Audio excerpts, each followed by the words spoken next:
Now write the fourth point.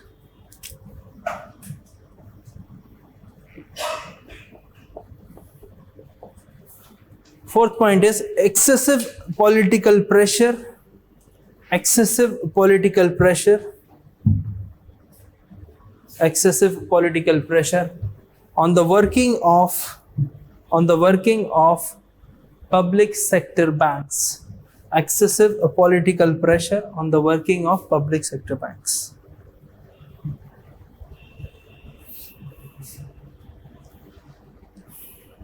So what happened in public sector banks? These are banks belongs to government. So government generally diverts resources. Whenever we think about like providing loans, that is decided by the government sometimes. So there is an excessive pressure on the working of these public sector banks, because if we compare public sector banks and the private sector banks, because we are here concerning about non-performing asset in the public sector banks. So in public sector banks, there was a problem of excessive political pressure in providing loans. If a loan becomes non-performing, it means NPA. Non-performing, you understand? Because loans are the assets of banks, most important assets. If they are not performing, means they are not coming back, and there is a mismatch between deposit and loans. Because you are keep receiving deposit, you are keep forwarding loans. But whenever you are not receiving loans, how can you pay back to the depositors? So there is a mismatch. So what happened? Forwarding loans is mainly dependent on the bank's professional. So when you understand the top management level of bank, there is one person known as CMD, Chairman and Managing Director of a public sector banks. Lot of the instances we have in this period of 2003 to 2018, we have that lot of political pressure was under the head of the CMD in providing loans. Suppose, for example, government wanted loans in particular iron and steel sector. If this sector is not performing well, if we understand the analysis, if we forecast some about the cost benefit analysis of the future of this iron and steel industry, if bank employees or many economists in banks found that this sector is not fruitful in the next 10 to 15 years, then the experts believe that we should not forward loans to the particular sector. But due to excessive political pressure, the bank employees or the head of the bank had to follow the decision. So due to excessive political pressure, there was a discrepancy in providing loans to a particular sector. So we write this point. As public sector banks officials are not working independently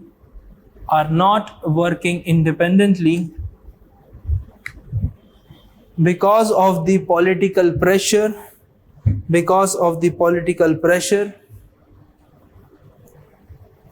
in deciding the policy matters,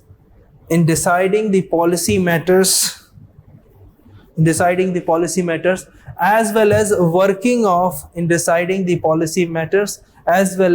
working of public sector banks.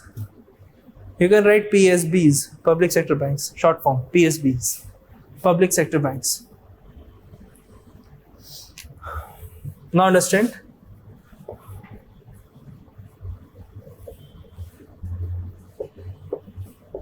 Crony capitalist or crony capitalism. There's a term in economics. What do you understand by this? Have you ever heard about this term? Certain political party or government will support industrialism. It means whenever there is a large interference of a big corporate houses in the working of government. So whenever suppose there is a big business house known as A, if this big businessman will influence the government that I need loan in particular sectors, suppose petroleum and oil lubricants. This particular sector is not performing well because we know that in future we will shift from these conventional sources of energy towards non-conventional. So that is why we know that this sector is not of a future prospect. We can easily say that in future we will replace this. if this big business house will influence government of India in giving loans from a public sector banks to a particular individual for providing loans in petroleum and oil industries. Getting my point? This nexus is known as crony capitalism, when big business houses influences government's decision. In order to get access of the loan, obviously government will influence public sector banks, and then there is a problem of non-performing asset. So you write full stop. There is also a problem of crony capitalism. There is also a problem of crony capitalism. There's also a problem of crony capitalism, which means excessive influence of big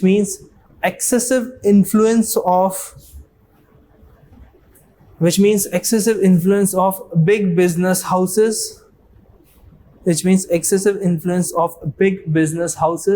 on the working of government, full stop. ठीक है? Now if you understand that a particular public sector bank known as ABC Bank, it means the top management of this ABC Bank is not independent in taking decisions due to this nature of public sector banks. So there is a lot of influence from government side. This ABC Bank will not take independent decision in providing loans. Suppose there are some kind of autonomy in providing loans, some kind of autonomy. If they are giving to the industry one loan to the industry known as XYZ, and if this industry default means not able to repay the loan. If this industry defaults, then there is a problem of NPA, and that NPA problem will lead to the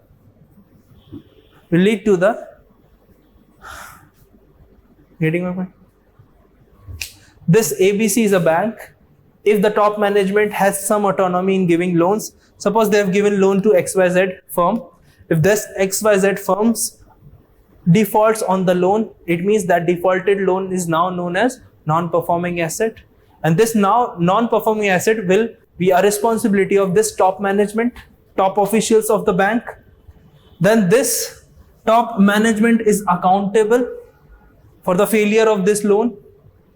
Then they are accountable for, is popularly known as 4 C's. They are accountable for CBI, CVC, CAG and courts. So top banks officials are afraid of these 4 C's. That is why they were reluctant in forwarding loans to a particular sector. Because if it turns, suppose this is the amount of this loan was 100 crore. It's a huge amount. Top officials cannot bear this amount. So obviously who will bear? Bank, ultimately government, and ultimately taxpayers' money. Because at the end of the day, you will recapitalize those banks. So there are a threat of this 4 C's. So we'll write this. If there is an independent decisions by the top officials, if there is an independent decisions of top management fails, that is an asset turned out to be a non-performing. That is an asset turned out to be a non-performing.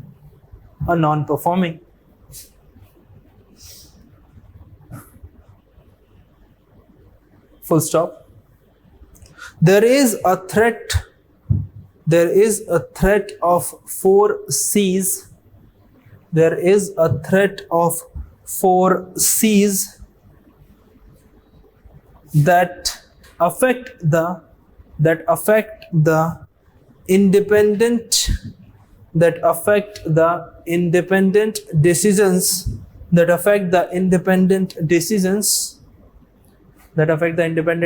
of banks' top officials.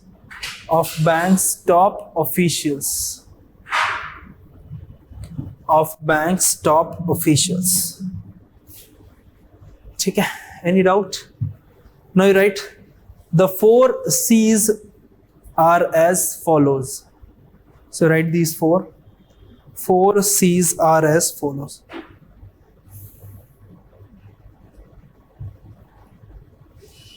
So you know the full form? First one, CBI. What's the full form? Central Bureau of Investigation, CVC. Central Vigilance Commission.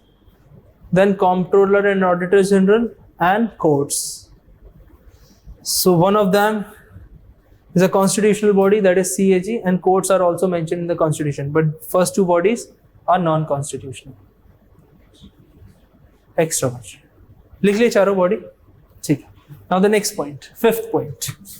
Behind the problem of NPAs.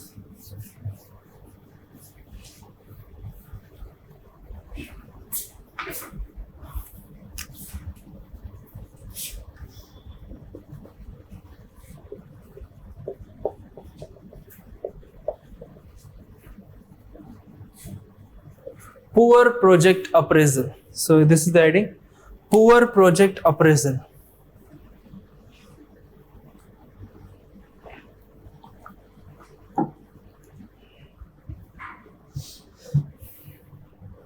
Poor project appraisal. What do you understand by this project appraisal? It means whenever you are giving loan to a particular sector, suppose iron and steel, you should have a cost benefit analysis of the profit as well as losses. If you are forwarding loans to iron and steel about infrastructure sector, other than sectors like textiles, if you are giving sectors like social sector schemes, so it means you should have enough cost benefit analysis. Whatever will be the cost and the benefits 5 years or 10 years down the line. So this is the main point, because public sector banks lacks efficiency in project appraisal. So we need more efficient professions like economists. Economists do this activity, project appraisal. So we write, there was a continuous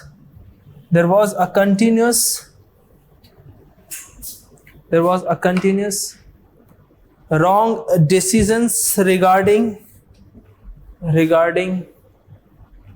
cost benefit analysis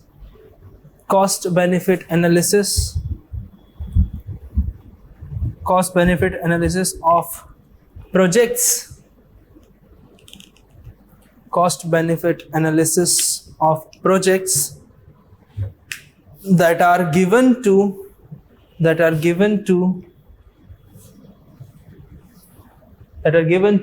industries or companies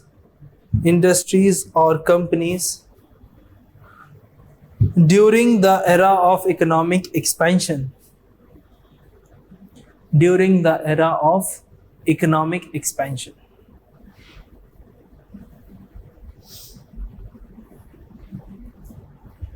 So whenever you will find that there is a poor project appraisal, it means you do not have studied market perfectly in providing loans. Suppose you are taking house loan, bank employees will come to your house and see the location, what will be the future prices.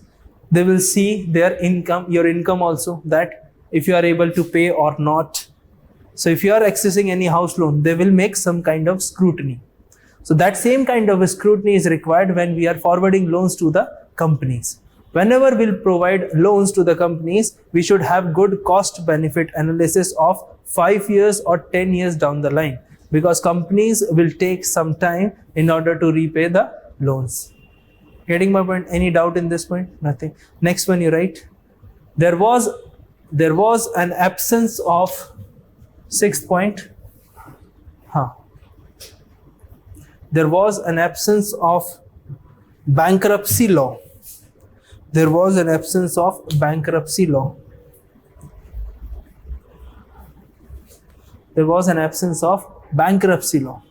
See? So whenever banks are struggling or companies are struggling with the problem of bankruptcy, default or liquidation, you understand these 3 terms?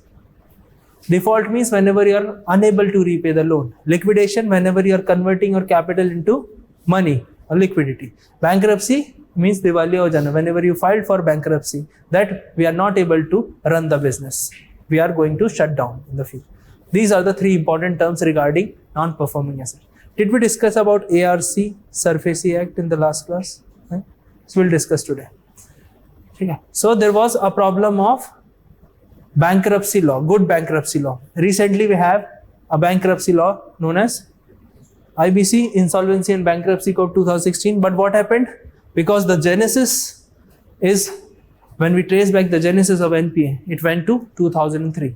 Whenever you will see the loss of the company or loss of the any non-performing asset, there was a problem initiated in the period of boom. You will see this is the trend. Whenever you will find economic expansion, there was a problem of loss in near future.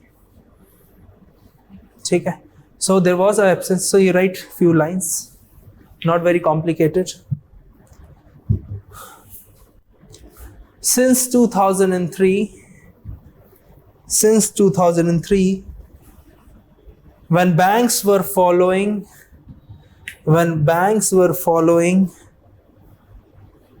cheap loan policies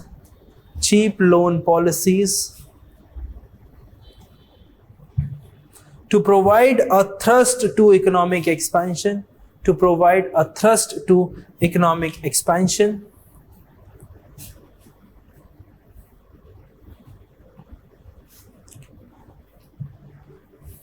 but whenever there is a problem of default,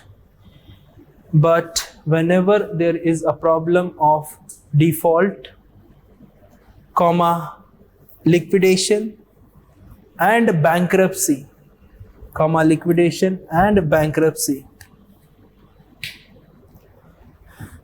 then there was not a solution to these problems.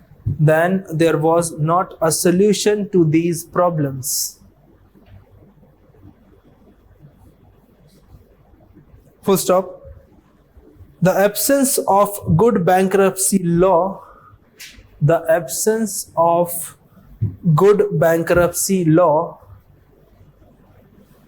led to the problem of stalled projects,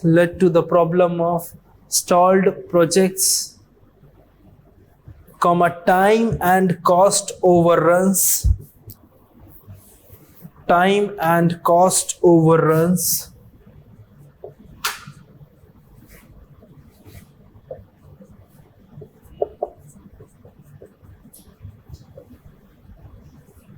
This is the recent data. Came around 4 or 5 days back. There are 343 stalled projects, infrastructure projects in our country, and the cost overrun is 2.3 lakh crore. This is the real-time data, recent data. You can write this and quote in your mains examination. This is the main problem behind NPA. 343 infrastructural projects are stalled and the cost overrun is 2.3 lakh crores. This is the cost overruns. Cost overruns, you understand? That you have to pay extra other than your principal plus interest. So you can imagine the gravity of crisis of NPA we are facing.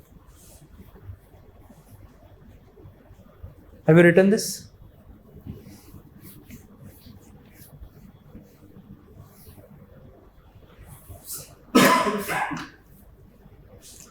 Recently, after full stop, right? Recently, Government of India passed an important legislation.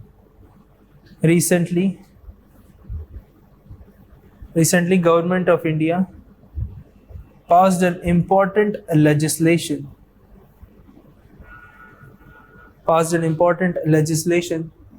Known as Insolvency and Bankruptcy Code 2016. Insolvency and Bankruptcy Code 2016, which will be helpful in expediting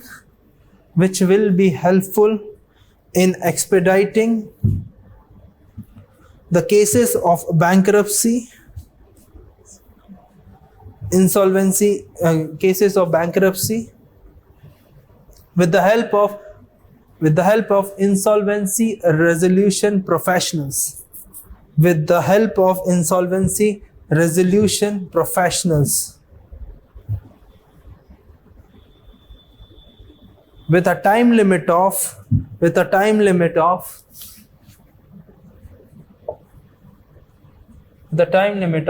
180 days.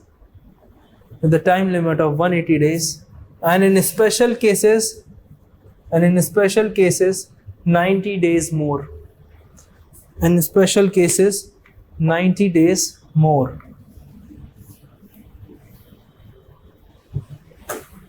ठीक है.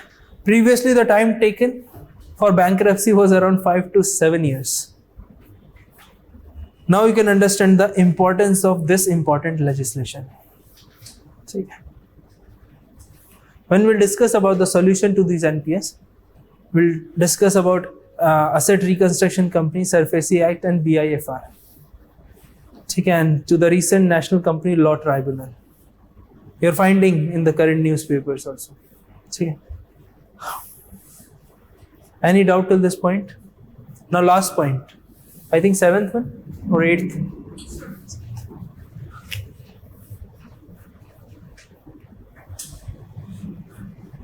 Seventh point is your judiciary, delays by judiciary.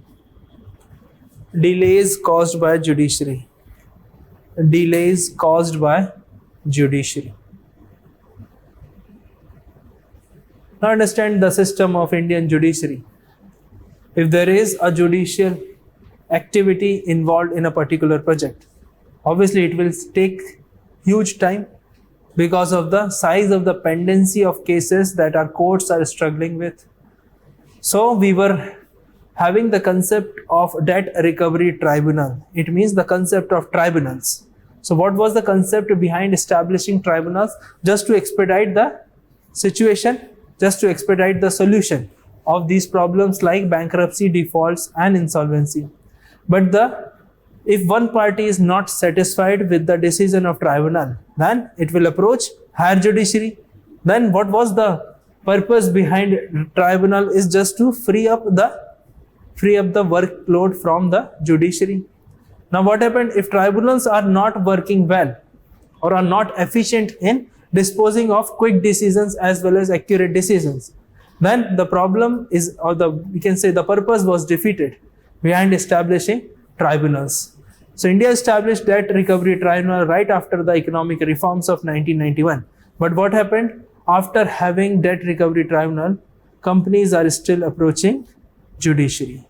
So due to pendency of cases, there was a huge problem of non-performing assets as well as stalled projects. So we write few lines. Indian judiciary system is overburdened. Indian judiciary system is overburdened by the pendency of cases, overburdened by the pendency of cases, full stop, full stop. Due to this, there was a concept of debt recovery tribunal. There's a concept of debt recovery tribunal to give speedy solution in disposing of, to give a speedy solution in disposing of, to give a speedy solution in disposing of cases of bankruptcy,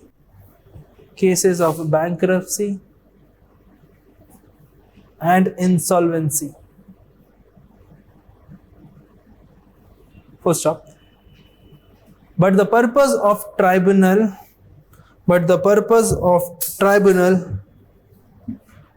is defeated. But the purpose of tribunal is defeated because Because if one party is not satisfied, if one party is not satisfied with the decisions of tribunal, then it will approach higher judiciary.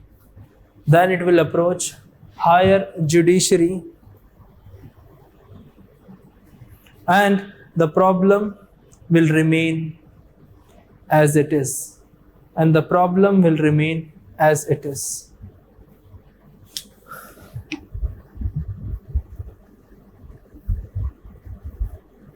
So do you understand this?